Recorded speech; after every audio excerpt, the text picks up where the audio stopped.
नमस्कार। आज का वीडियो का उद्देश्य मनुष्य का ऑरिक फील्ड, इसके बारे में मैं आज बताऊंगी। ये ऑरिक फील्ड को हम कैसे पहचानेंगे, ऑरिक फील्ड के वजह से हम आध्यात्मिक रूप से कैसे उभरेंगे, ये बात मैं आज बताऊंगी।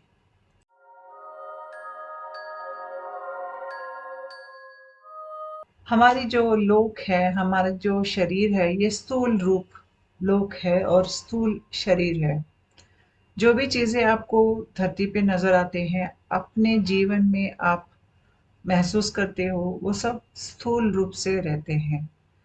लेकिन इस स्थूल रूप के पीछे कुछ ऐसे सूक्ष्म स्थायी में कुछ शक्ति क्षेत्र जैसा शक्ति प्रवाह का क्षेत्र रहता है।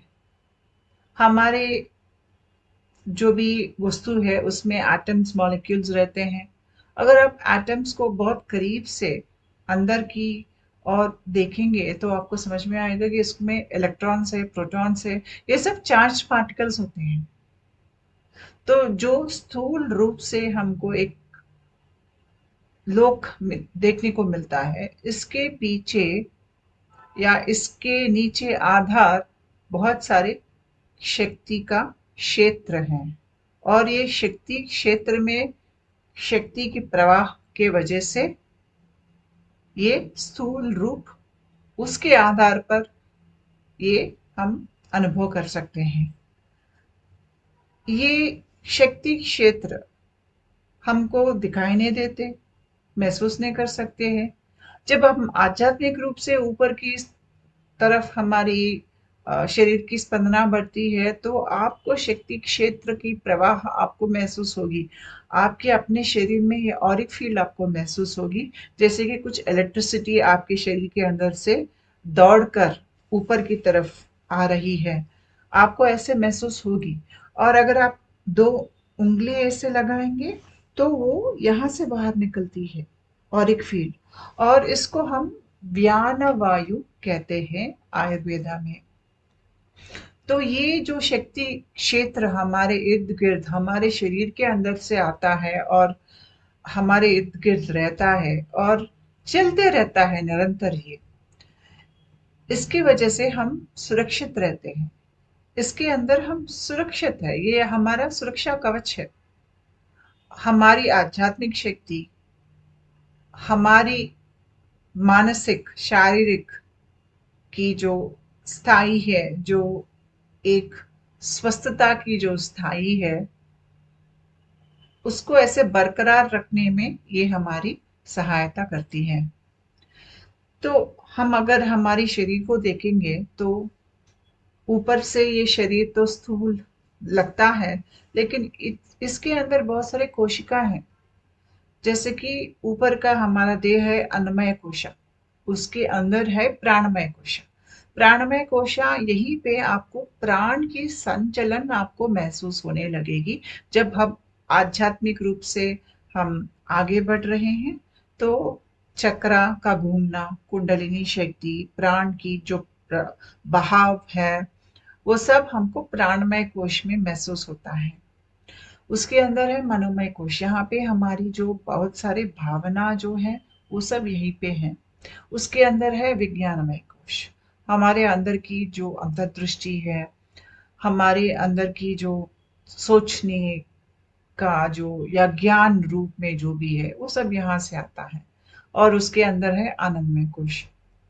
आनंदमय कोश हमारा आनंदमयी देह है। यहाँ पर हम ऊपरी स्थाई की जो आध्यात्मिक स्थिति है, हम उस यहाँ पर अनुभव करते हैं, जैसे कि साक्षी मात्र सबको देखना या आनंद स्थिति अनुभव करना, या भगवान के साथ ऐसा एक समाधि जैसा, जैसे कि आप विश्व में एक हो गए हो।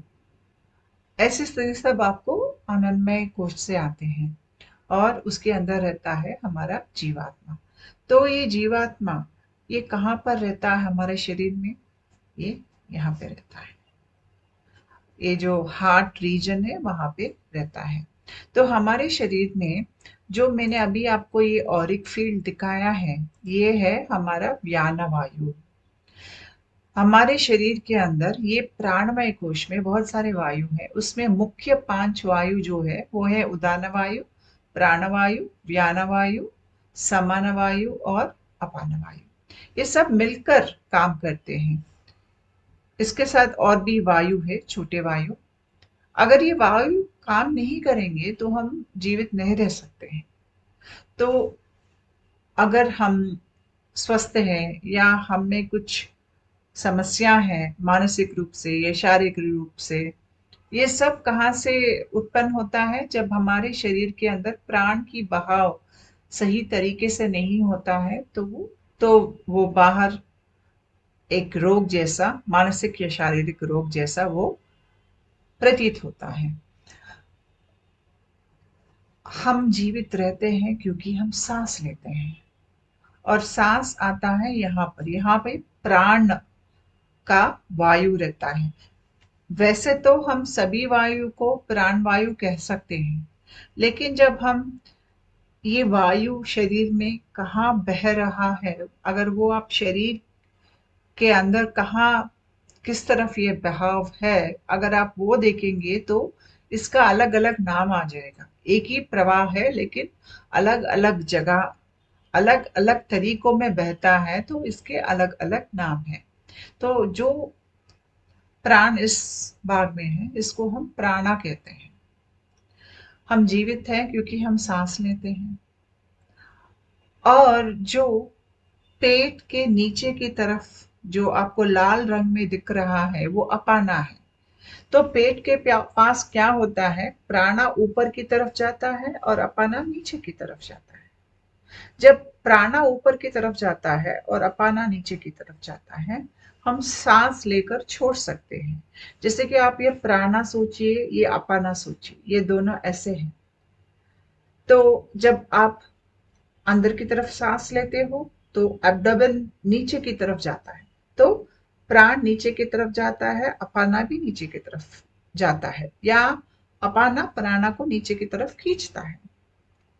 जब हम सांस छोड़ते हैं तो फिर प्राणा ऊपर आता है और अपाना को भी ऊपर की तरफ लेके आता है।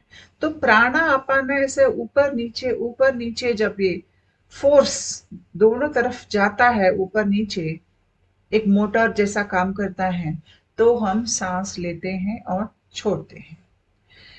ये प्राण और अपाना किस पे निर्भर है? वो है व्याना के ऊपर। दोनों का आधार व्याना होता है।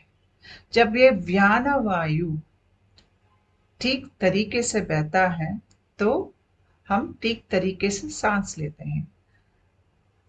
ये व्याना वायु जो है उसका मूल है हार्ट रीजन है। एक आम आदमी के शरीर में ये बहता है लेकिन कम बहता है। एक आध्यात्मिक रूप से बदलते हुए आदमी में ये कभी कभी ज्यादा बहता है, कभी कभी कम बहता है, ऊपर नीचे होता रहता है इसका प्रवाह। लेकिन जब हम आध्यात्मिक रूप से पूरी तरह से बदल जाते हैं तब इसका बहाव ज्यादा हो जाता है और बहुत जोर से बहने लगता है। तब हमको महसूस होता है कि जैसे कि हमारे शरीर के अंदर से कुछ प्राण की बहाव ऊपर की तरफ जा रही है। ऐसा लगता है कि शरीर के अंदर से या रीढ़ की हड्डी जो है वहां से ऊपर की तरफ जा रही है और आती है, 2 उंगली लगाएंगे तो यहाँ से बाहर निकलती है, वो ऐसे बाहर निकलती है और फिर पूरा घूम के फिर शरीर के नीचे से फिर अंदर से ऐसे बाहर ऐसे घूमती रहती है ये। जब हम इसको बहुत ज्यादा महसूस करने लगेंगे तो हम ऊपर की तरफ हमारी शरीर की स्पंदना बढ़ेगी और हमको समाधि स्थिति भी महसूस होने लगेगी, क्योंकि इस प्राण के बहाव के वजह से हमारी जो शक्ति है वो हमारे अंदर की जो दैविक शक्ति है वहां तक वो जा सकती है। हम एक कोशिका से दूसरे कोशिका के अंदर कैसे जा सकते हैं?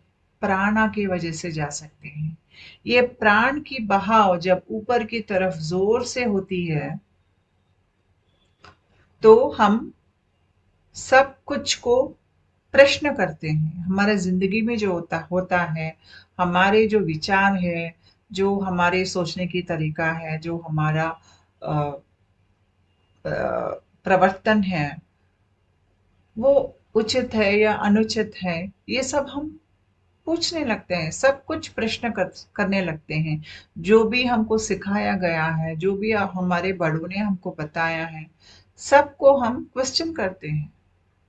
और जो हमको सही नहीं लगता है, हम उसको छोड़ देते हैं, उसको नकारते हैं।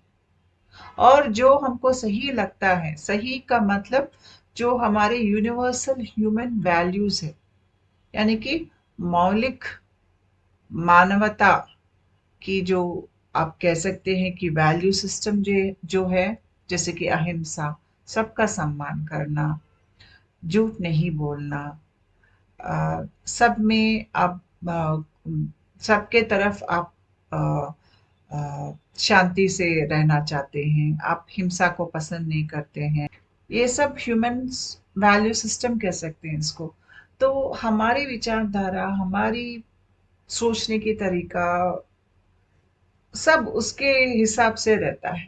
और हम कुछ भी चीज जो भय से आता है, जो लोभ से या कुछ लालच से हमने कुछ ऐसे आलोचना हमारे अंदर भर लिए हैं, उसको सब हम निकाल देते हैं क्योंकि वो असत्य है। ये सब कब ज्यादा हो जाता है हमारे जिंदगी में, जब प्राण की प्रवाह जो आपके शरीर में है, एक आम आदमी का जैसा रहेगा, तब हम प्रश्न नहीं करते हैं। हम जब बस फॉलो करेंगे, बाकी सब क्या करते हैं हम वही करेंगे। हम कुछ चीज को प्रश्न नहीं करेंगे, उस वो चीज उचित है या अनुचित है, हम वो सोचने नहीं बैठेंगे। हम वो काम करेंगे जो हमारे पूर्वजों ने किया या जो बाजू आदमी कर रहा है। वो काम गलत भी हो सकता है, लेकिन हम उसको प्रश्न नहीं करते हैं। जब हमारे शरीर के अंदर अपान वायु ऊपर की तरफ जाता है, जो नीचे की तरफ बह रहा है वो ऊपर की तरफ जाने लगता है, तब हम हर चीज को प्रश्न करने लगेंगे। तब हमारा सबकॉन्शियस माइंड खुलने लगेगा। तब हमारे अंदर आध्यात्मिक जागृति शुरू हो जाएगी। और जो ऑरिक फील्ड या व्यानवायु आप देख रहे हो, जैसे कि ऊपर की तरफ जा रहा है, ये ऊपर की तरफ जाते हुए, बहते हुए जो शक्ति है वो फैल जाती है, बढ़ जाती है। और जो अपान वायु ऊपर की तरफ जा रही है, उसको खींचती है, वो खींचकर तो ऊपर ले जाने की प्रयास करती है। जब ऐसा होता है, हम बहुत बदल जाते हैं। और ये ऊपर की तरफ जाते हुए ये व्यानवायु एक कोशिका से दूसरी कोशिका, हमारा चेतना स्थिति को लेते लेते अंदर जाती है। यानी कि एक आदमी को उनका चेतना स्थिति बस ये जागृत स्थिति तक ही रहता है सीमित। उसके अंदर क्या है वो जान नहीं सकते। लेकिन अभी जो आपके अंदर व्यान वायु ऊपर की तरफ जोर से बह रही है, अपान वायु को भी ऊपर की तरफ खींच रही है, और गले से उदान वायु भी ऊपर की तरफ जोर से जा रहा है। तो इसके सहायता से आप अन्नमय कोश से प्राणमय कोश के अंदर आएंगे, आपकी चेतना स्थिति। उसके बाद आप मनोमय में आपकी चेतना स्थिति आएगी। जब वहां पे वो आएगी तो आपको महसूस होगा कि आपके अंदर भावना, किस किस तरह के भावना आपके अंदर है, ये क्यों है, आप उसको प्रश्न करते हो। और आपके अंदर जो गुस्सा है, क्रोध है, भय है, इन सब चीजों को आप अनुभव करके छोड़ देते हो बाहर की तरफ। जब आप छोड़ देते हो तो आपकी शरीर की स्पंदना बढ़ते रहती है। ऐसा बहुत साल तक आदमी इमोशनल बॉडी हमारा मनोमय कोश होता है, तो वहां पे वो बहुत साल उसको महसूस करते हैं। हम जो हमारे दुख है, भय है, डिप्रेशन है, या किसी ने हमारा अपमान किया, वो अपमान भार जो है, लालच जो है, जो चीज हमने सोचा था कि जिंदगी में ऐसा हुआ लेकिन नहीं हुआ, तो हम निराश हो गए। ये सब चीज़ जो है इमोशनल बॉडी में ये सब रहता है, हमारा कर्म। तो हमारा चेतना स्थिति जब यहाँ पर पहुँचती है तो बहुत साल हम बहुत सारे भावना को हम महसूस करते हैं। क्रोध को बहुत ज़्यादा महसूस करते हैं, दुःख को बहुत ज़्यादा महसूस करते हैं। ऐसे करके उससे उभर कर हम अपने मनोमय कोश को साफ कर रहे हैं। उसके बाद यही प्राण की प्रवाह हमको विज्ञानमय कोश तक लेके जाएगी। वहां पे हमारी बुद्धि रहती है, अंतर्दृष्टि रहती है। हमको हमारी अंतर्दृष्टि के साथ एक संबंध आ जाता है। इसके वजह से हमारी अंदर एक गाइड जैसा हमारी अंतर्दृष्टि हमको मार्ग की निर्देशन करती है। हमको अंदर भगवान से एक कनेक्शन जैसा हो जाता है, या अपने अंदर जो बुद्धि है, या अपने अंदर जो ये विश्व की जो दिमाग यानी कि यूनिवर्सल माइंड जो है, उसके साथ हमको संबंध हो जाता है। उसके बाद यही प्राण की बहाव आपको आनंदमय कोश में लेके आती है, जहां पर आप समाधि स्थिति, साक्षी मात्र, बाहर दुनिया को देखने की क्षमता, यानी कि यहाँ पर आपकी चेतना स्थिति कुछ और ही है। एक आम आदमी यहाँ तक नहीं पहुंच सकता है। अगर आप यहाँ तक आ गए हैं तो इसका मतलब ये है अभी आपके अंदर आनंदमय अनुभव, अमृत का महसूस होना, आपके अंदर गिरने का महसूस होना, आनंद स्थिति महसूस होना, ये सब आनंदमय की चेतना स्थिति है। और उसके अंदर है हमारी जीवात्मा। और जब तक हमारी चेतना स्थिति यहाँ तक पहुँचती है तो हमको ब्रह्म ज्ञान मिल जाता है। तो ये प्राण की प्रवाह जो ऊपर की तरफ जाती है, हमको एक आम आदमी से उठाकर हमको एक दिव्य पुरुष, दिव्यात्मा बना देती है। और जितना जोरों से ये बहती है उतना हमारा उद्धार होता है। हर किसी में प्राण का प्रवाह रहता है, और एक फील हर किसी में रहता है, लेकिन उसका प्रवाह उतना ज्यादा नहीं रहता है। अगर हम और एक फील्ड को मेजर करेंगे तो शायद हम एक आम आदमी को लेंगे जिनका आध्यात्मिक जागरण नहीं हुआ है, ऐसे आदमी को आप लेंगे तो ये हार्ट इलेक्ट्रोमैग्नेटिक फील्ड जो है ये शायद उनके शरीर से 1-1.5 फुट दूरी तक ही सीमित रहेगा। लेकिन जब आदमी आध्यात्मिक रूप से बहुत ज्यादा बदल जाता है तो ये 15 फीट तक महसूस होता है, ये हार्ट इलेक्ट्रोमैग्नेटिक फील्ड। तो आध्यात्मिक रूप से जब हम, हाँ, हमारी चेतना स्थिति बहुत बढ़ जाती है तो हमारे अंदर हार्ट और ब्रेन का कनेक्शन हो जाता है। उसके बाद हमारी हार्ट में जो इंटेलिजेंस है वो हम इस्तेमाल कर सकते हैं, क्योंकि बहुत सादा इंटेलिजेंस हमें हार्ट में रहता है। अभी ये हमारे हाथों में आ जाता है, और यहाँ से हम एक हार्ट बेस्ड लिविंग ऐसे हम जीते हैं।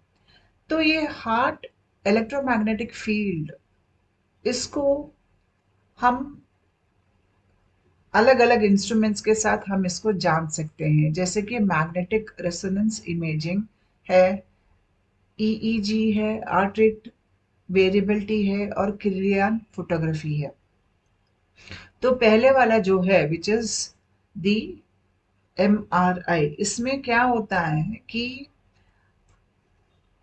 ऐसे एक बड़ा सा यंत्र के अंदर आदमी को भिजाते हैं, और उनके ऊपर रेडियो वेव्स और एक बड़ा सा मैग्नेट रहता है वहां पर। उसके हिसाब से हम अपने हार्ट इलेक्ट्रोमैग्नेटिक फील्ड को वो मेजर करते हैं। और यहाँ पे हमारे ब्रेन के अंदर इलेक्ट्रिकल एक्टिविटी कितना हो रहा है वो हम जान लेते हैं। उसके बाद आता है हार्ट रेट वेरिएबिलिटी। इसमें क्या मेजर किया जाता है कि दिल का धड़कना, एक धड़कन के बाद दूसरा धड़कन, इस बीच का समय कितना ज्यादा है वो लोग जांचते हैं। अगर दो धड़कने की बीच में समय ज्यादा है बहुत ज़्यादा समय नहीं रहता है, मिली सेकेंड्स में इसको मेजर करते हैं। लेकिन जितना ज़्यादा दूरी रहता है, उतना हेल्दी वो आदमी रहता है। तो दो धड़कने के बीच में अगर कम दूरी है, तो वो आदमी सांस बहुत ज़्यादा ले रहा है। उसको शारीरिक रूप से वो इतना बलवान नहीं है, मानसिक रूप से भी। तो जब हम हार्ट रेट वेरिएबिलिटी चेक करते हैं और देखते हैं कि दो धड़कन के बीच में दूरी ज़्यादा है, तो इसके हिसाब से हम जान सकते हैं कि ये आदमी 1 मिनट में कम सांसें लेता है। एक नॉर्मल आदमी 10 से 12 बार वो सांस लेके छोड़ता है 1 मिनट में। लेकिन आध्यात्मिक रूप से जो आदमी बदल रहा है, जिसका शरीर का स्पंदन ज्यादा है, वो 1 मिनट में शायद 6 या 7 बार सांस लेंगे। जब वो ऐसे सांस लेंगे तो वो शारीरिक और मानसिक रूप से बहुत ही ज्यादा स्वस्थ आदमी है और उनका हार्ट रेट वेरिएबिलिटी ज्यादा आता है। धड़कन धड़कन के बीच में ये दूरी ज्यादा आता है। उसके बाद आता है क्रिलियन फोटोग्राफी। क्रिलियन फोटोग्राफी ऐसा एक फोटोग्राफी है जहां से हम अपना ऑरा को जान सकते हैं। लेकिन इस फोटोग्राफी पर मुझे ज्यादा भरोसा नहीं है, क्योंकि जो चीज आप फोटो में देखते हो वो असल में आपका ऑरिक फील्ड नहीं है। हमारा ऑरिक फील्ड, उसमें इलेक्ट्रिसिटी रहता है। आपको ऐसा लगता है कि आपके शरीर के अंदर से जो व्याना वायु ऊपर की तरफ आ रहा है, वो एक इलेक्ट्रिक एनर्जी जैसा आपको महसूस होगा, क्योंकि कुंडलिनी शक्ति तो इलेक्ट्रिकल एनर्जी है और आपकी प्राण की प्रवाह भी इलेक्ट्रिकल एनर्जी है। कोई भी चार्ज पार्टिकल जब वो मूव हो रहा है तो उसको एक मैग्नेटिक फील्ड भी आ जाता है, तो उसको एक इलेक्ट्रोमैग्नेटिक फील्ड आ जाता है। मैंने इसके ऊपर एक वीडियो बनाया था इंग्लिश में। मैं उसका लिंक नीचे डिस्क्रिप्शन बॉक्स में दे दूंगी। आप कृपया वो वीडियो हिंदी सबटाइटल्स के साथ देखिए। उसमें मैंने एक्सप्लेन किया है कि हमारे शरीर में आध्यात्मिक रूप से जब हम बदल रहे हैं तो इलेक्ट्रोमैग्नेटिक फील्ड ऐसा कैसा बहुत उसका बहाव बढ़ जाता है। आपको ऐसा लगता है कि इलेक्ट्रिसिटी आपके अंदर से दौड़ रहा है। पूरा आपका स्पाइन जो है या पूरा शरीर के अंदर आपको इलेक्ट्रिसिटी महसूस होगा। ये सब क्यों होता है, मैंने एक वीडियो पहले बनाया है, उसका मैं लिंक डिस्क्रिप्शन बॉक्स में लगा दूंगी। आप कृपया वो देखिए, आपको ज्यादा समझ में आ जाएगा। तो ये जो ऑरिक फील्ड आपके अंदर से जा रहा है, ये इलेक्ट्रिक फील्ड है, इलेक्ट्रोमैग्नेटिक फील्ड है। और ये इलेक्ट्रोमैग्नेटिक फील्ड जब यहाँ से निकलकर बाहर की तरफ आता है, तो आपके इर्द गिर्द जो हवा में बहुत सारे गैसेस है, जैसे कि नाइट्रोजन है, हाइड्रोजन है, ऑक्सीजन है, उसके अंदर उसको चीरते हुए ये पार करता है उस गैसेस को। जब उस गैसेस को ये चीरता है तो उसके अंदर से इलेक्ट्रॉन्स बाहर की तरफ वो आ जाते हैं। जब वो इलेक्ट्रॉन्स बाहर की तरफ आते हैं तो अलग अलग रंग छोड़ते हैं, और यही अलग अलग रंग आपको ये किरिलियन फोटोग्राफी में दिखेंगे। तो किरिलियन फोटोग्राफी में जो आपको रंग, एक हाथ है यहाँ पर जिसके इर्द गिर्द आपको रोशनी नजर आ रही है, ये रोशनी हमारी ऑरिक फील्ड की रोशनी नहीं है। ये रोशनी है हमारे ऑरिक फील्ड का इलेक्ट्रिकल फील्ड जो है वो गैसेस के अंदर इलेक्ट्रॉन्स को बाहर निकाल रही है। उसके वजह से जो रोशनी निकलता है वो गैसेस से, वो आपको दिखता है। तो किरिलियन फोटोग्राफी सच्ची में और एक फील्ड का फोटोग्राफी नहीं है वो। हाँ, लेकिन आपको प्राण की बहाव किस तरफ जा रहा है, कैसा जा रहा है, आपको वो दिखेगा। लेकिन वो सही में वो आपकी ऑरिक फील्ड नहीं है। अगर किसी को ऑरिक फील्ड देखना है तो उनका तीसरा आंख खुला हुआ तो वो देख पाएंगे। और ऑरिक फील्ड अलग अलग रंग जो है उसमें वो भी उनको दिख जाएगा। तो एक तरह सा ऑरिक फील्ड हमारा इंफॉर्मेशन सिस्टम है। जैसे कि अगर आपको एक आदमी का ऑरिक फील्ड नजर आ रहा है, उनके ऑरिक फील्ड में रंग नजर आ रही हैं, तो वो रंग जो है वहां पे जो इंफॉर्मेशन आपको आ रहा है उससे आपको उस आदमी के बारे में सब कुछ जानकारी मिल जाएगी। जैसे कि ये आदमी का स्वभाव कैसा है, ये आदमी दुखी है या संतुष्ट है, इसके विचारधारा कैसी है, इसके साथ क्या अनुभव हुए हैं, वो क्या सोच रहा है, वो अपने व्यक्तित्व कैसे बाहर दुनिया को व्यक्त करता है, उसके गुण सब आपको वो पढ़ सकते हैं उसकी और एक फील्ड देखकर, अगर आपका तीसरा आंख खुला है तो। इसलिए जब हम किसी योगी के पास जाते हैं जिनका तीसरा आंख खुला है, वो आदमी को देखते ही सब कुछ बता देते हैं आदमी के बारे में। वो कैसे बताते हैं? ये और एक फील्ड जो हमारे अंदर से बाहर की तरफ जा रही है, ये सब चक्रों से गुजरते हुए बाहर की तरफ जा रही है। तो सब चक्रों की जो इंफॉर्मेशन है, हमारी पूरी जो इंफॉर्मेशन है, सब इसमें ऐसे बाहर की तरफ जा रही है और वो योगी इसको देख सकते हैं। वैसे हमको ये बता सकते हैं कि ये तेरा स्वभाव है और ये तेरे साथ हो रहा है।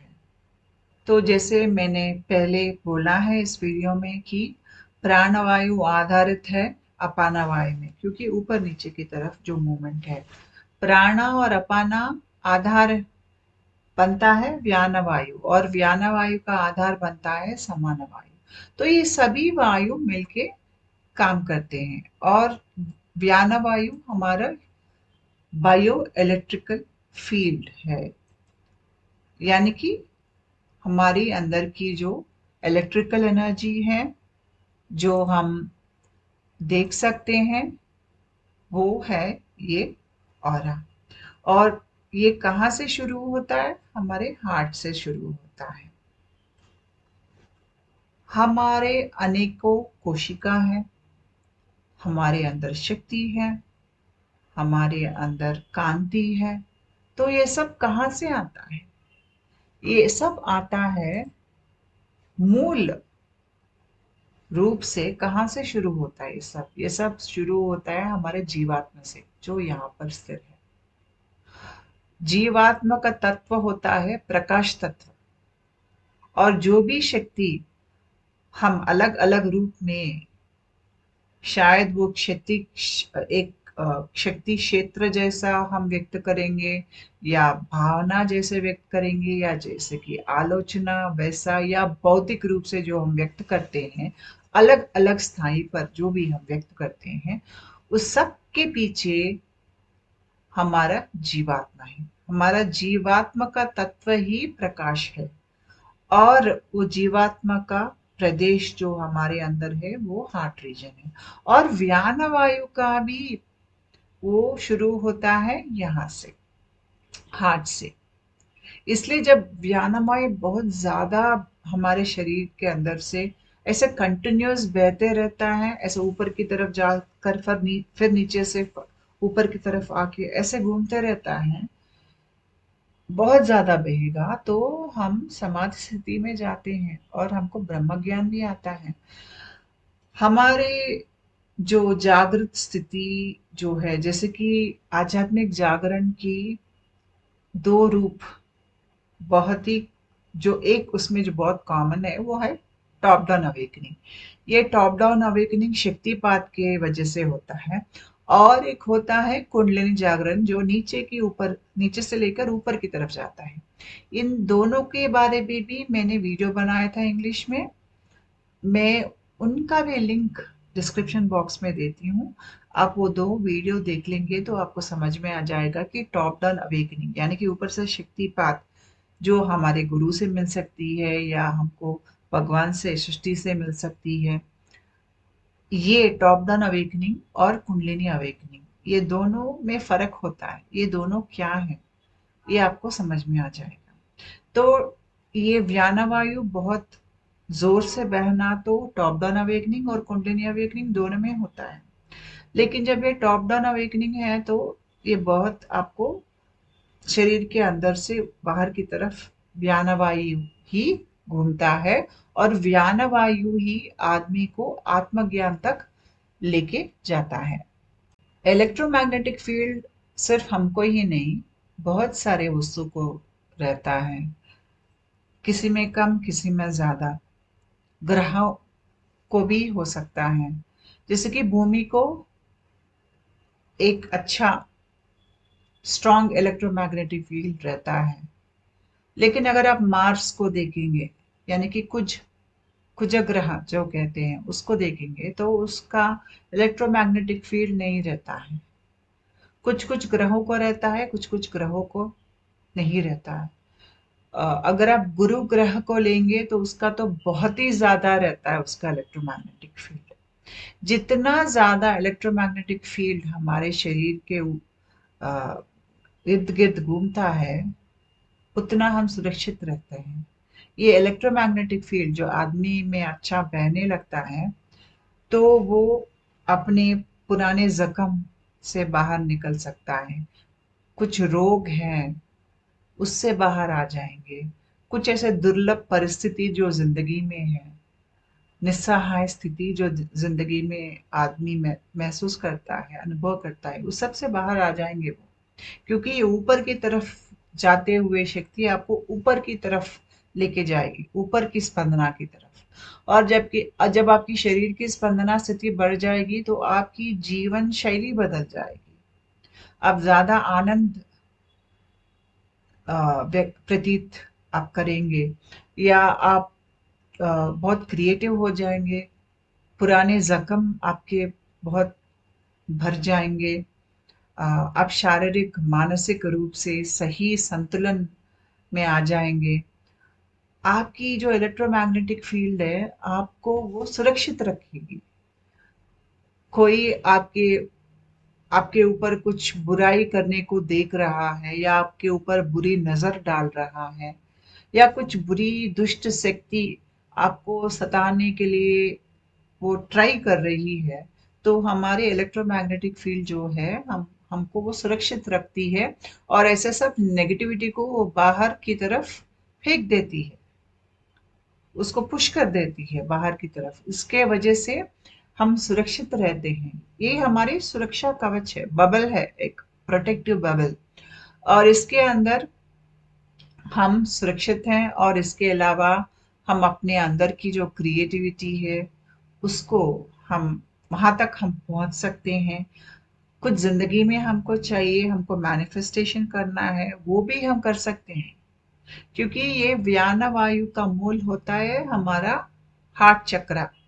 और मैनिफेस्टेशन के लिए बहुत जरूरी है हार्ट चक्र।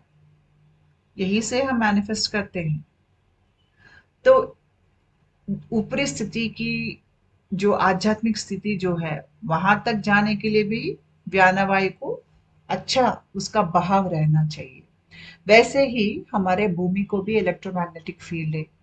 ये इलेक्ट्रोमैग्नेटिक फील्ड कैसे होता है, कैसे वो आता है? यहाँ पे दो चीज रहने चाहिए। एक तो रोटेशन होना चाहिए, एक स्पीड पर भूमि को रोटेट करना चाहिए। जब पृथ्वी एक स्पीड पर रोटेट कर रही है, उस रोटेशन के वजह से पृथ्वी के अंदर जो मैंटल है, ये देखिए, ये पृथ्वी है, ठीक है। और इसके अंदर जो मैंटल है, बहुत अंदर देखेंगे तो आपको इनर कोर नजर आएगा जो बहुत सख्त है। उसके बाहर है आउटर कोर, और उसके बाहर है मैंटल। ये मैंटल और ये लावा जैसा जो सब्सटेंस है, इसमें ज्यादा आयरन रहता है, आयरन और निकल। आयरन क्या करता है? इलेक्ट्रिसिटी को कंडक्ट करता है। हमारे पृथ्वी के अंदर इतना सारा आयरन है। और क्योंकि पृथ्वी घूम रहा है, वो जब घूमता है तो अंदर की जो मैंटल है वो भी ऊपर नीचे होती रहती है। जब वो ऊपर और नीचे होती रहती है तो एक इलेक्ट्रिसिटी जनरेट हो जाती है। और मैंने आपसे पहले कहा कि चार्ज्ड पार्टिकल जब उसमें इलेक्ट्रिसिटी है और वो मूव होती है तो उसका मैग्नेटिक फील्ड आ जाता है, तो वो इलेक्ट्रोमैग्नेटिक फील्ड हो जाता है। तो भूमि के अंदर इतना ज्यादा जो अंदर की जो लावा या मैंटल कहते हैं वो इतना ऊपर नीचे होता है कि बहुत सारे इलेक्ट्रोमैग्नेटिक फील्ड्स वहां से उत्पन्न हो जाते हैं। इसके वजह से भूमि को बड़ा एक इलेक्ट्रोमैग्नेटिक फील्ड, ये सब फील्ड्स मिलकर भूमि पर एक बड़ा सा इलेक्ट्रोमैग्नेटिक फील्ड हो जाता है। जैसे कि ये देखिए यहाँ पे नीला रंग में जो है वो हमारी पृथ्वी की इलेक्ट्रोमैग्नेटिक फील्ड है। और ये इलेक्ट्रोमैग्नेटिक फील्ड पृथ्वी को बचाता है। किस चीज से बचाता है? जो विश्व में रेडिएशन है उससे बचाता है। जो सूरज से सोलर रेडिएशन जो आता है, बहुत सारे चार्ज्ड पार्टिकल सूरज से निकलकर आते हैं भूमि की तरफ। अगर हमारे इर्द गिर्द भूमि में ये इलेक्ट्रोमैग्नेटिक फील्ड नहीं रहेगा तो भूमि पर जीवन नहीं रहेगा। जैसे कि अगर आप मार्स को लेंगे, मार्स के अंदर आयन नहीं है, इसलिए वो घूम तो रहा है लेकिन उसके अंदर मैंटल में इलेक्ट्रिसिटी की बहाव को रखने में आयन जो चाहिए वो नहीं है। इसके वजह से मार्स को इलेक्ट्रोमैग्नेटिक फील्ड नहीं है। क्योंकि इसको इलेक्ट्रोमैग्नेटिक फील्ड नहीं है, सूरज से जो चार्ज पार्टिकल्स आते हैं, जो सोलर फ्लेयर्स आते हैं, जो सोलर पार्टिकल्स आते हैं, वो सब सीधा आके मार्स की जो वो धरती है मार्स का, उस पर आके उसको उसका जो वातावरण है वो पूरा निकल गया है। वहां पे जीवन, कुछ जिंदगी वहां पे पल नहीं सकती है क्योंकि उसके अंदर एक वातावरण नहीं है। हमारे भूमि के अंदर एक वातावरण है। ये क्यों है? क्योंकि ये इलेक्ट्रोमैग्नेटिक फील्ड हमारे भूमि को सुरक्षित रख रहा है। इसकी वजह से यहाँ पे जीवन फलता है, फूलता है। जब पुराना जमाने में कोई भी ऐसा जहाज में जाते थे या दूर जाते थे तो अपने रास्ते को जानने के लिए वो ये कंपास यूज करते थे। क्योंकि कंपास हमेशा नॉर्थ की तरफ दिखाता है तो लोग इससे वो लेके जाकर वो रास्ते से भटकते नहीं थे। तो अगर हम धरती को देखेंगे तो यहाँ पे देखिए, एक ब्लू एरो लगाया मैंने और एक येलो एरो लगाया। ब्लू एरो है आपका नॉर्थ जियोग्राफिक पोल, यानी कि ये एक प्रदेश है जिसको हम नॉर्थ पोल कहते हैं। वैसे ही नीचे की तरफ देखेंगे आपको एक साउथ जियोग्राफिक पोल दिख जाएगा जो हमारी साउथ पोल है। ये तो हमेशा वैसे ही रहती है, इसमें कोई बदलाव नहीं आता है। ठीक है। लेकिन जो इलेक्ट्रोमैग्नेटिक फील्ड में बता रही हूँ, ये इलेक्ट्रोमैग्नेटिक फील्ड हमारे भूमि को एक मैग्नेट जैसा बनाता है। इसको मैग्नेटोस्फीयर भी बोलते हैं। तो ये अलग होता है नॉर्थ और साउथ जियोग्राफिक पोल से।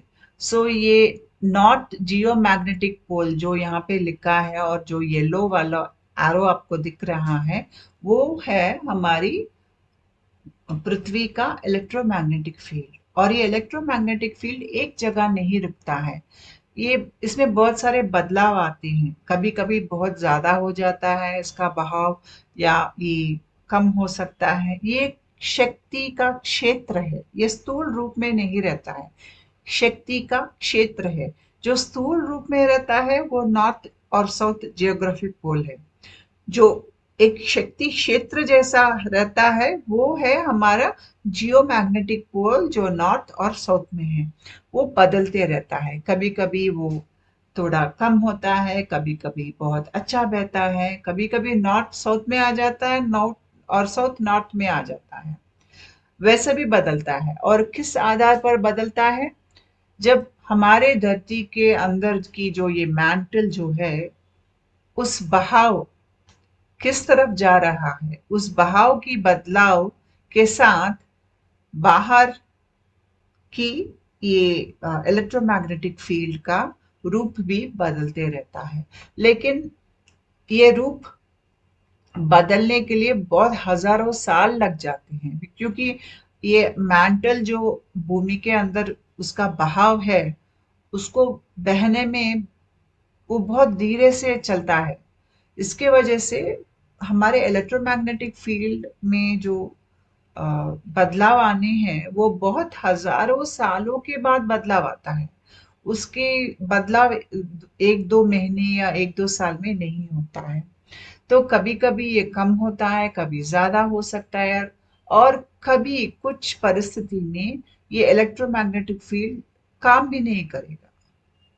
लेकिन ये होने के लिए तो बहुत हजार साल लग जाएंगे। तब हमारी भूमि की जो एटमॉस्फेयर है वहां पे बहुत सारे बदलाव आ जाएंगे। तो आपको बस इतना समझना है कि जैसे ही हमारी इलेक्ट्रोमैग्नेटिक फील्ड हमको बचाता है, वैसे ही हमारी धरती की जो इलेक्ट्रोमैग्नेटिक फील्ड है वो धरती को बचाती है, और धरती के ऊपर की जो जीवन है उसको भी बचाती है। ये हमारे धरती के ऊपर जो बहुत सारे कंट्रीज है उसका मैप है। तो आप ऊपर लाल एरो जहां पर है वहां पे देखेंगे तो आपको आइसलैंड या नॉर्वे, उस जगह पर अगर आप रात में वहां ऊपर आकाश में देखेंगे तो आपको ये बहुत सारे लाइट्स जो है नृत्य करते हुए आपको आकाश में नजर आएंगे। इसको अरोरा लाइट्स भी कहते हैं। ये इसलिए होता है कि जब हमारी धरती की इलेक्ट्रोमैग्नेटिक फील्ड अच्छी तरह से काम कर रही है, तो सूरज से जो चार्ज्ड पार्टिकल्स आते हैं, सोलर विंड्स जो आते हैं, कुछ सोलर विंड्स चार्ज पार्टिकल्स यहाँ ऊपर की तरफ आते हैं, और जब वो हमारे वातावरण में आते हैं तो हमारे जो वातावरण में अलग अलग गैसेस है जैसे कि हाइड्रोजन, नाइट्रोजन, ऑक्सीजन, उसको चीरते हुए धरती पे ये चार्ज पार्टिकल्स आते हैं।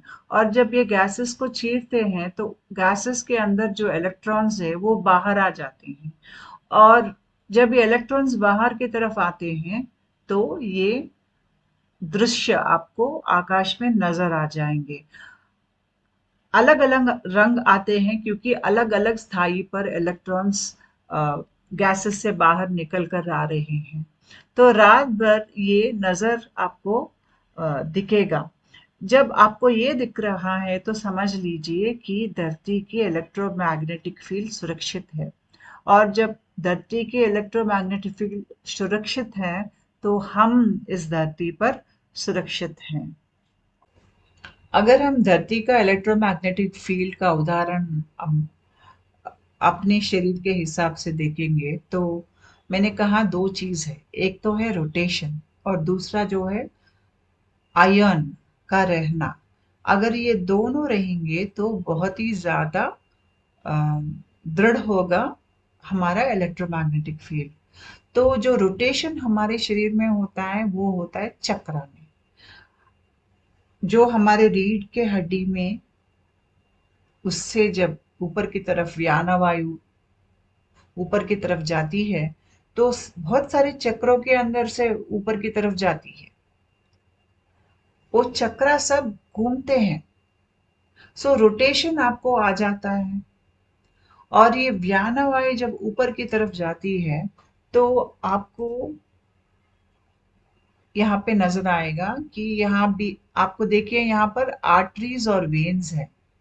तो जिस रूट से आपको व्याना वायु ऊपर की तरफ जा रहा है उस रूट में आपको बहुत सारा ये ब्लड का जी जो आर्टरीज है, वेन्स है, सब आपको नजर आएंगे। और हमारे हार्ट में बहुत सारा ब्लड रहता है, और ब्लड में क्या रहता है, आयरन रहता है। तो एक तरह से हमारे शरीर में जो चक्र में जो रोटेशन होता है और हमारी ब्लड में जो आयरन होता है, दो चीज जो चाहिए हमको एक अच्छा सा बहते हुए व्यान वायु को ऊपर की तरफ जाने के लिए, वो दोनों हमारे शरीर में है। इसलिए हमारे शरीर में ये क्षमता है कि हम इलेक्ट्रोमैग्नेटिक फील्ड उत्पन्न कर सकते हैं। और ये इलेक्ट्रोमैग्नेटिक फील्ड ये ब्लड सिस्टम से ऊपर की तरफ जाता है। अगर आपके शरीर में आध्यात्मिक प्रक्रिया शुरू हुई है जैसे कि कुंडलिनी जागरण या कुछ आध्यात्मिक जागरण, अगर आप अपने ब्लड टेस्ट कराएंगे तो आप देखेंगे कि आपका जो ब्लड है, जो रक्त है, वो औरों के रक्त के हिसाब से आप देखेंगे तो आपका रक्त ज्यादा गाढ़ा होगा। बहुत ही ज्यादा गाढ़ा होगा अगर वो कुंडलिनी जागरण है। रक्त इसलिए बहुत गाढ़ा हो जाता है क्योंकि जब वो गाढ़ा हो जाता है तब वो ये इलेक्ट्रिसिटी को बहुत ज्यादा अपने अंदर से वो ऊपर की तरफ जब जाता है उसको वो सपोर्ट कर सकता है। आदमी का शरीर एक अद्भुत सृष्टि है। जब वो पृथ्वी पर पैदा होता है और एक आम आदमी जैसा बाहर दुनिया में वो जीने लगता है और वो सोचता है कि शरीर ही असली चीज है, बाहर दुनिया जो मुझे दिखती है अपने आंखों से वो ही है सच्चाई, और इसके अलावा कोई कुछ और नहीं है। जब वो ऐसा सोचता है तो शरीर वैसे काम करता है, मनस भी वैसे ही काम करता है। जब आदमी सच्चाई ढूंढने लगता है, जब आदमी को समझ में आता है कि जो स्थूल रूप से जो सृष्टि उसको दिखाई दे रही है उसके पीछे बहुत सारे अ, ऐसे तत्व हैं, बहुत सारे ऐसे सूक्ष्म लोक हैं या शक्ति की क्षेत्र हैं। जब वो समझ में आता है आदमी को, तो उस आदमी का शरीर में वायु को ऊपर की तरफ तेज बहाव उसका ऊपर की तरफ जाए, ऐसे सिस्टम्स भी हमारे शरीर में हैं। तो ये शरीर आध्यात्मिक रूप से ऊपर की तरफ जाने के लिए भी तैयार है, या अगर आप आध्यात्मिक रूप से ऊपर की तरफ नहीं जाना चाहते हैं तो आप बाहरी दुनिया में आप जिंदगी व्यक्त करना चाहते हैं तो वैसे भी आप जी सकते हैं। तो एक एक अद्भुत सृष्टि है। जब हमारी व्यान वायु अच्छी तरह से बहती है तो हम आध्यात्मिक रूप से उभरते हैं। हमारी शारीरिक मानसिक स्थिति बहुत अच्छी रहती है। अ, हम ज्यादा स्पंदन में रहते हैं। हमारे अंतर्दृष्टि बहुत अच्छा काम करती है। हमको ऐसा लगता है कि हम भूमि से या छुट या इर्द गिर्द जो भी चीज है सबके साथ हम जुड़े हुए हैं और हम आनंदमय स्थिति महसूस कर सकते हैं। मैंने पहले एक वीडियो बनाया था जिसमें मैंने बताया था कि आध्यात्मिक रूप से जब हम बदल रहे हैं तो हमारी शक्ति और भूमि की शक्ति कैसे मिल जाते हैं, कैसे आपको वो सिम्टम्स आप अपने अंदर महसूस करने लगेंगे आप। जैसे कि आपके पैरों के नीचे जो चक्रा है वो घूमने लगेंगे, पैरों से शक्ति ऊपर की तरफ आती है मूलाधार तक, वहां से रीढ़ की हड्डी से ऊपर की तरफ यहाँ तक आती है, और हाथों में भी चक्रा घूमते हैं और वो ऐसा ऊपर की तरफ यहाँ पर आता है और पूरा मिला के सर के अंदर जाता है। मैंने एक वीडियो बनाया था, उसका भी मैं लिंक लगा दूंगी। तो जब हम आध्यात्मिक रूप से ये व्यानवायु बहुत ज्यादा हमें ऊपर की तरफ जाने लगता है तो हमारा धरती के साथ भी एक मिलन हो जाएगा, जिसके वजह से धरती में जो एक रेजोनेंट फ्रीक्वेंसी है, इसको हम कहते हैं शूमैन रेजोनेंस। ये धरती का जो इलेक्ट्रोमैग्नेटिक फील्ड है ये उससे अलग है। इसमें क्या होता है कि पूरे साल में बहुत सारे लाइटनिंग जो पृथ्वी पे आता है जगह जगह, इस सब लाइटनिंग मिलाकर उससे जो एनर्जी निकलता है वो सब मिलाकर आपको एक अर्थ का एक रेजोनेंट फ्रीक्वेंसी आ जाता है जो है 7.83 हर्ट्ज। इसको पृथ्वी का हार्ट बीट भी कहते हैं। जब हमारी माइंड में जो ब्रेन वेव्स है जब वो भी 7.83 हर्ट्ज पर काम करेंगे तो हमारे और पृथ्वी के बीच में एक कनेक्शन हो जाता है। तभी वो सिम्टम्स हमको आते हैं, जब जो मैंने अभी आपको कहा कि पैरों के नीचे चक्रा घूमना, हाथों में चक्रा घूमना, ये सब आपको तभी आता है। और ये व्याना वायु जो आपके अंदर से बाहर की तरफ आ रहा है वो शुरू होता है आपके हार्ट में। तो ऐसा लगता है कि आपके हार्ट और धरती का हार्ट में एक दोनों एक जैसे हो, एक कनेक्शन हो गया जैसा आपको महसूस होता है। ये कैसा होगा, हमारे शरीर में जो हमारे जो ब्रेन के अंदर बहुत सारे ब्रेन वेव्स काम करते हैं। जब हम निद्रावस्था में हैं तो डेल्टा वेव्स, जब हम सपनों की स्थिति में हैं या बहुत दीर्घ ध्यान स्थिति में है तो थीटा वेव्स काम करते हैं। फिर अल्फा वेव्स, जब हम नींद से उठते हैं तो हमारी ब्रेन वेव की एक्टिविटी अल्फा वेव्स में रहती है। इसलिए यहाँ पर हम लोगों को कहते हैं कि अभी वक्त है अ, भगवान का जाप करना या कुछ ध्यान करना, ये सही वक्त होता है, या योगा करना। उसके बाद बीटा वेव्स, जहाँ पे आप काम पर पूरा ध्यान लगाकर आप कर रहे हो या बहुत आपका बुद्धि इस्तेमाल कर रहे हो, बीटा वेव्स। गामा वेव्स तो कुछ योगी या मॉन्क्स जो हैं तो जो बहुत ध्यान करते हैं, ध्यान की स्थिति में वो गामा वेव्स तक जा सकते हैं। तो जब हमारी जो ब्रेन एक्टिविटी है ये थीटा और अल्फा वेव्स के बीच में रहती है, यानी कि बहुत रिलैक्स स्टेट होता है। आप किसी चीज से आप पीड़ित नहीं है, आप बस सुकून में हैं, एक सुकून की स्थिति जो रहती है। जब आदमी वैसे स्थिति में रहता है तो उनका फ्रीक्वेंसी जो है, ब्रेन वेव फ्रीक्वेंसी 7.83 हर्ट्ज बन जाता है। जब ऐसा बनता है तो उनका और पृथ्वी का जो हार्ट बीट है उसके साथ कनेक्शन हो जाता है।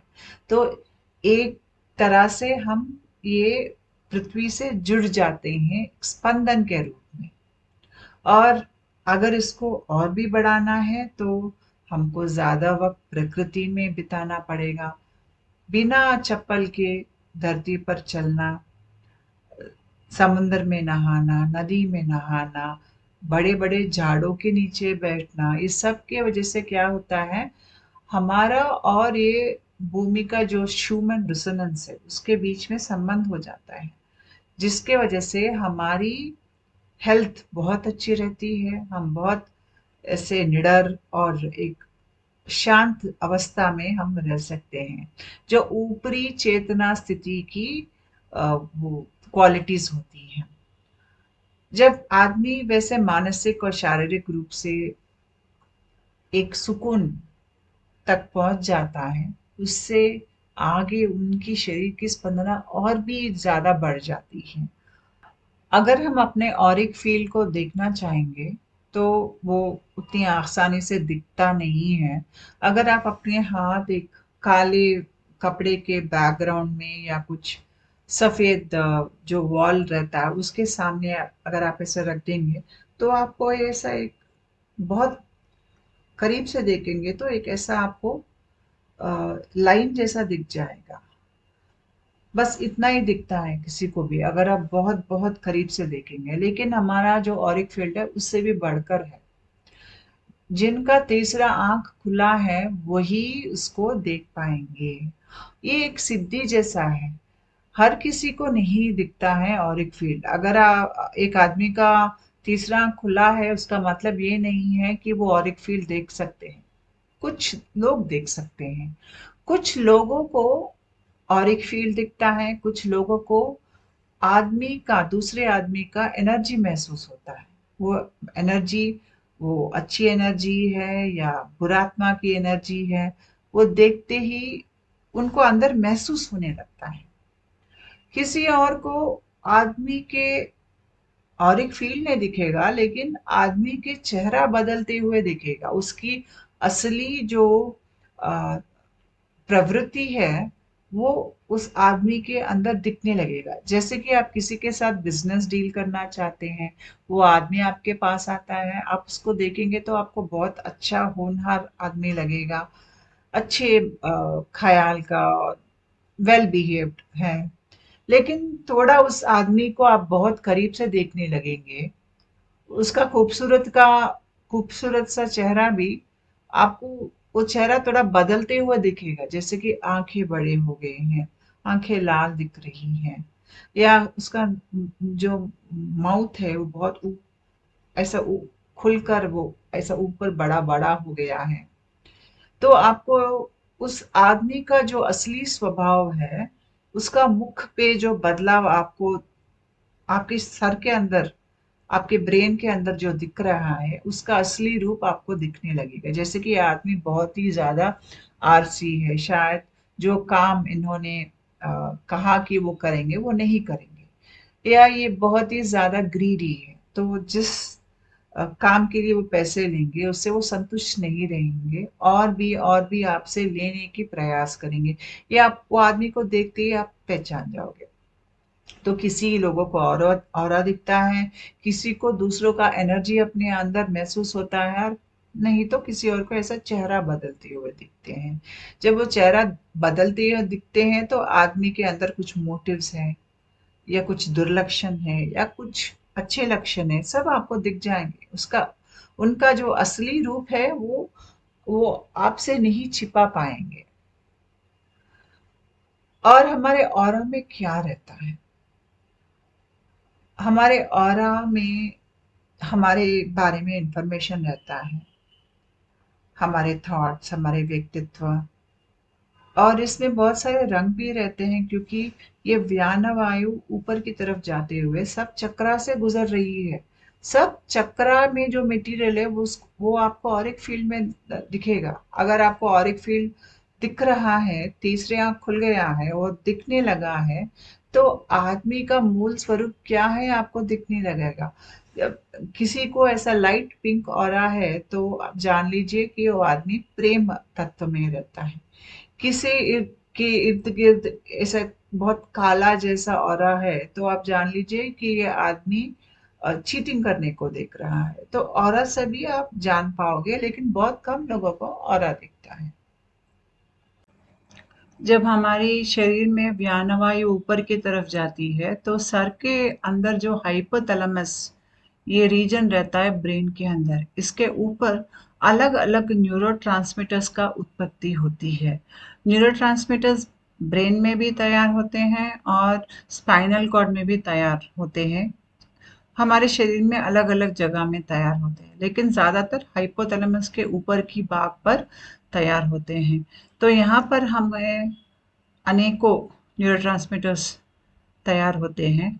जब हमारी शरीर कम स्पंदना में है, हम ज़्यादा पीड़ित रहते हैं, दुख में रहते हैं, हम निर्भाग्य होकर जी रहे हैं, हम भाग्य को अपने ओर खींच नहीं पा रहे हैं, जैसे ऐसी अवस्था में जब हम जी रहे हैं, तो हमारे शरीर के अंदर कॉर्टिजोल और एड्रेनलिन ऐसे हार्मोन्स या न्यूरोट्रांसमीटर्स उत्पन्न होते हैं।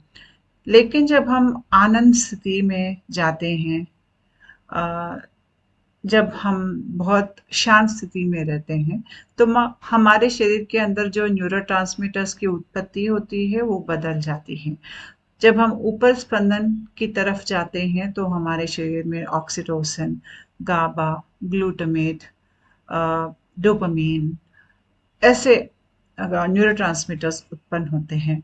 और ये न्यूरोट्रांसमीटर्स, ये हमारे शरीर के अंदर एक केमिकल चेंज है।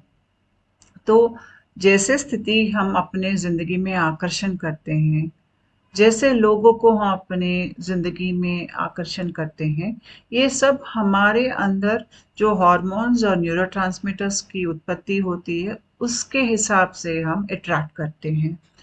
जब हमारे शरीर की स्पंदन ज़्यादा होती है और हमारे शरीर में अच्छे न्यूरोट्रांसमीटर्स तैयार होते हैं, और हमारे शरीर में वायु बहुत तेज़ी से बह रहा है, तो ये न्यूरोट्रांसमीटर्स की जो शक्ति है, वो ये व्यान वायु में समा जाती है। और जब ये शरीर के बाहर जाती है, तो बाहर जो सृष्टि है, उसके साथ हमारा ये केमिकल्स संभाषण करते हैं। जो हम चाहते हैं, जो हम मैनिफेस्ट करना चाहते हैं, या हमारी शरीर की स्पंदना कैसी है, वो सब हमारी ये न्यूरोट्रांसमीटर्स से जो केमिकल रिएक्शन शरीर के अंदर होता है, वो व्यानवायु के रूप में जब हमारे शरीर के बाहर जाता है, तो सृष्टि के साथ संभाषण जैसा होता है। और वही चीज़, वही लोग, वही स्थिति आप आपके ज़िंदगी में आकर्षण करते हैं। जैसे कि अगर आपके ज़िंदगी में आप कठिनाई से गुजर रहे हो, पीड़ित हो, तो आपके शरीर में कॉर्टिसोल, एड्रेनलिन जैसे न्यूरोट्रांसमीटर्स की उत्पत्ति होगी। जब ऐसे न्यूरोट्रांसमीटर्स की उत्पत्ति होगी, तो आपके शरीर के अंदर से जो कम प्रवाह में ज्ञान वायु या ऑरिक फील्ड बाहर की तरफ जा रही है, वो सही से नहीं बह रही है। और न्यूरोट्रांसमीटर्स जो हाइपोथैलेमस एरिया ब्रेन में यहाँ पे जो तैयार होना है, वो ठीक तरीके से तैयार नहीं हो रहे हैं।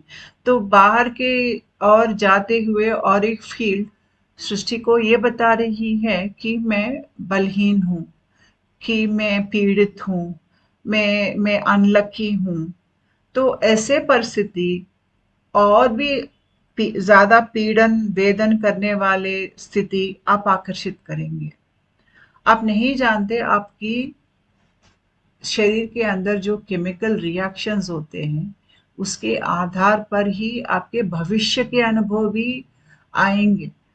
तो जब व्यानवायु बहुत अच्छी तरह से शरीर में बह रही है, तो ऊपरी स्थाई के जो न्यूरोट्रांसमीटर्स है, वो जब तैयार होंगे शरीर में, तो आप अपनी ज़िंदगी में बहुत सारे अच्छे चीज़ों को भी अट्रैक्ट करने लगेंगे। अच्छे लोग, अच्छी स्थिति।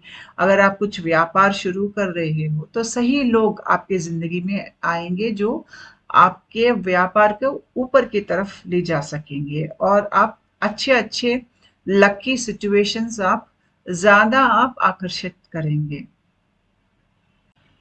हमारे पुराने ज़माने में और अभी भी हम ये मानते हैं कि कोई हमको देखकर बुरी आंख से देखता है तो शायद हमको नुकसान हो सकता है।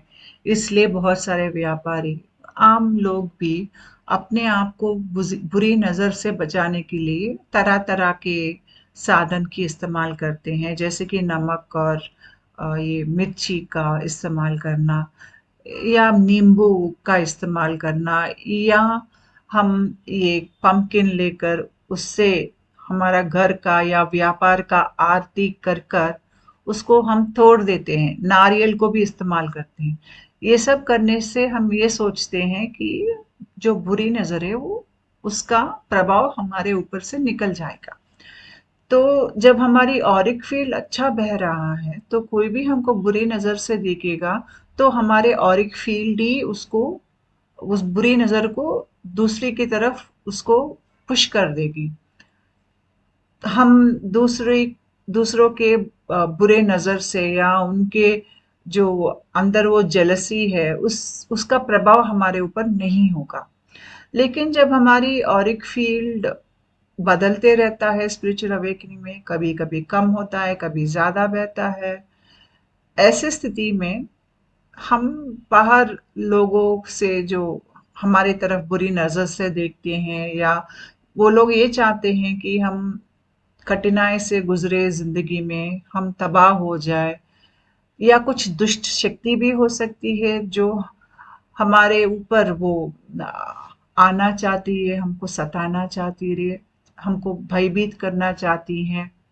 तो ऐसे सब चीज़ों से हमारे यहाँ पहले ये नज़र उतार कर हम खुद का रक्षा करते थे। जब आप आध्यात्मिक रूप से उभर रहे हो, तभी आपको अपना ऑरा क्लिनजिंग करना होगा। ऑरा क्लिनजिंग अलग अलग तरीकों से होता है, जैसे कि पानी से। आपने कुछ बुरा सुना, बहुत ही बुरा चीज़, आपका दिल बहुत रो रहा है, आपको अच्छा नहीं लग रहा है। जब आप घर आके सर के ऊपर से नहाएंगे, तो आपको ऐसा लगेगा कि वो सब नेगेटिव थिंकिंग, सब नेगेटिव आपकी जो स्थिति थी, वो सब आप पानी के साथ बह गया है। आप अच्छा महसूस करने लगेंगे। यह क्या है? आप पानी से अपने ऑरा को आप साफ कर रहे हो। इसलिए हम जब टेम्पल्स में जाते हैं तो नहा कर जाते हैं, क्योंकि हमारा ऑरा अच्छा रहना चाहिए। हम कुछ कुछ टेम्पल्स के बाहर हिमालय पर्वत में देखेंगे कि वहां पे गर्म पानी का तालाब होता है, और वो धरती के अंदर से ही गर्म पानी बाहर निकल के आता है। ऐसे पानी में नहाना से हमारा ऑरा क्लीन होता है। समुद्र का पानी, नदी का पानी, हम पर्व दिनों पर समुद्र और नदी का स्नान करते हैं। इससे क्या होता है, हमारा ऑरा का क्लेंजिंग होता है। और हम अर्थ एलिमेंट से भी अपना ऑरा को क्लीन कर सकते हैं, जैसे कि मड बाथ्स लेना। कोई कोई लोग ऑयल बाथ भी लेते हैं, ये सब अच्छे हैं, हमारा ऑरा को क्लींस करते हैं। उसके बाद घर का औरों को साफ करने के लिए धूप लगाते हैं, सांब्रानी लगाते हैं, सेज पत्ता जलाते हैं कुछ लोग। अलग अलग चीजों से हम अपने घर का माहौल को या व्यापार का माहौल को हम साफ रखते हैं, दुष्ट शक्ति से या आदमी के दुष्ट सोच से या उनकी जो नजर, गलत नजर है, बुरी नजर से हम अपने आप को बचाने की प्रक्रिया करते हैं। ऐसे ही हम ज्वाला से भी कर सकते हैं।